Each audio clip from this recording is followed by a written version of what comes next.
ปีผ่านมาตัวไอ้นี่นานั้นยังจำชื่ออดีตฮักข้าวห้วยล้างมือ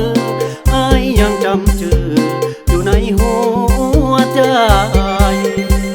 ต้องเฮาฮักกันตอนอยู่ม.3นั่นเด้สามวัยเดี๋ยวนี้จะเป็นจังได้สามวัยคือมิตรดีลีตอนอยู่โรงเรียนสองเฮาภาคเพียนเขียนอ่านก่อนเลิกโรงเรียนตะวันบอกอายไปหาคนดี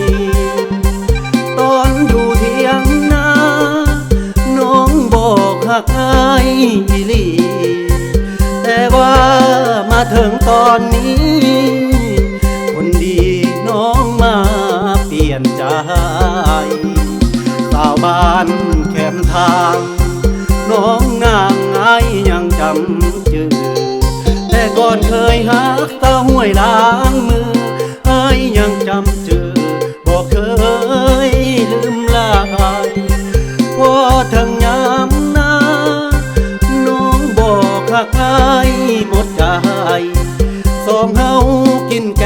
งหน่อไม้สามวัยน้องลืมแล้วนะความรังบังตาความหักนี่นากลับมาบังใจ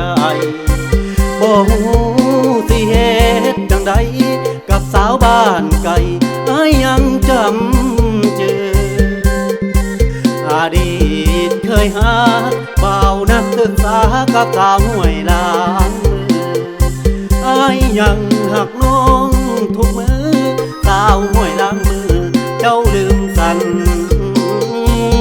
ญา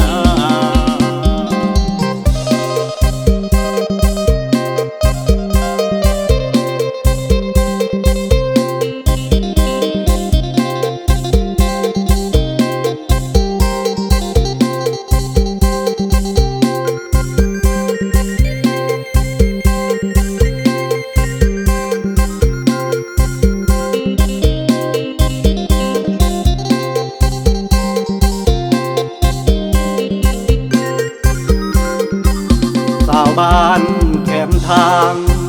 น้องนางไอ้ยังจำชื่อแต่ก่อนเคยหักสาวห้วยล้างมือไอ้ยังจำชื่อบอกเคยลืมลายพอถึงยามนาน้องบอกหักไอ้หมดใจสองเฮากินแกงหน่อไม้สามวัยน้องลืมแล้วนะความหลังบังตาความหักนี่นากลับมาบังใจบ่ฮู้สิเหตุจังใดกับสาวบ้านไกลไอ้ยังจำเจออดีตเคยหักเบานักศึกษากับสาวห้วยล้างมือไอ้ยังหักน้องทุกมือสาวห้วยล้างมือเจ้าลืมสัญ